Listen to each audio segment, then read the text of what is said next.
Catherine Delahunty. Talofa lava, Mr Speaker. Talofa lava, Te Whare Paramatsa. To the Minister of Education. What action will she take to tackle the problem of children coming and going at Decile 1 schools at a rate equivalent to half those school rolls, as the Child Poverty Action Group found in their latest report? Honourable Heke Parata. Talofa lava, Mr Speaker. I am taking a number of actions to tackle this problem and to raise achievement for all. That is why this government is investing more in schools than ever before.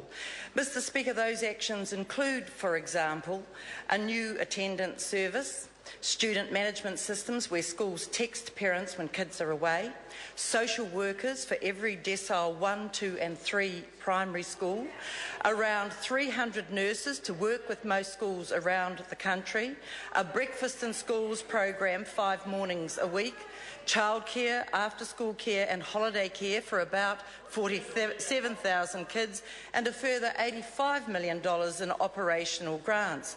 Let's be clear, Mr Speaker, less than 5 kids in every 1,000 move school twice in a year, and that's been stable since this government came to office.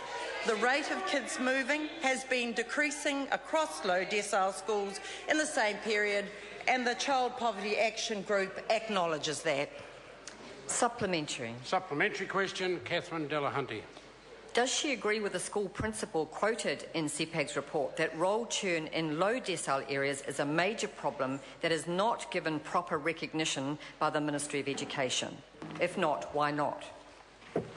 Honourable Heke Parata. Mr Speaker, no, I accept that it is for that particular principle. I accept that for the 55% response rate to the survey conducted by CPAG, they have particular challenges.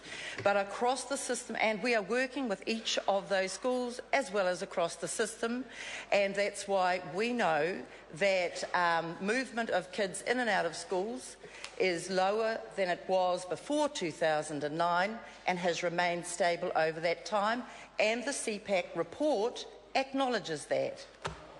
Supplementary. Supplementary question, Catherine Delahunty. Why is she spending $27 million for the current 5 small charter schools when she could tackle a widespread problem that's clearly holding kids back in terms of their educational achievement, i.e. churn of up to 52.8%?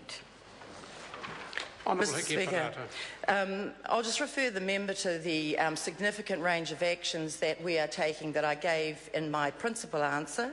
And then in addition, we are not going to do all the same things we've always done, or we'll keep getting what we've always gotten. And so investing in 5 partnership schools, none of whom parents are compelled to send their children there, but are doing so and are having significant attendance and engagement at those schools. Supplementary. Supplementary question, Catherine Delahunty. When will she stop diverting resources into sideshows like charter schools for about 300 children and start dealing with widespread problems like school churn in low decile areas? Honourable Heke Parata.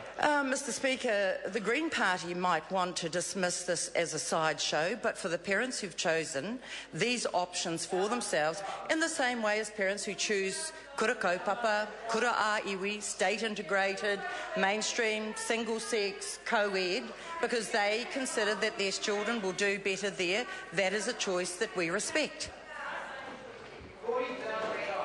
Supplementary question, Jacinda Ardern.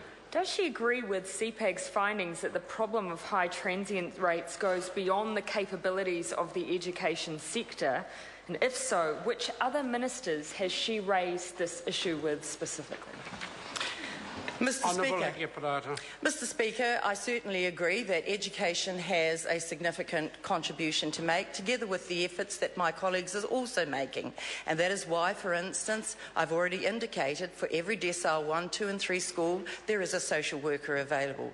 That is why we've increased the investment into rheumatic fever and supporting kids' health so that they can be at school. That is why my colleague has been investing in social housing and support for families. That is why our government is investing in a strong economy, so that there can be the creation of the 84,000 jobs that have been delivered in the past year. It isn't one thing or another, it's how all of those come together, and that's why we have a higher achievement rate than ever before.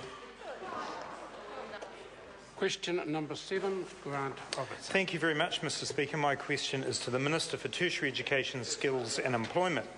Is he satisfied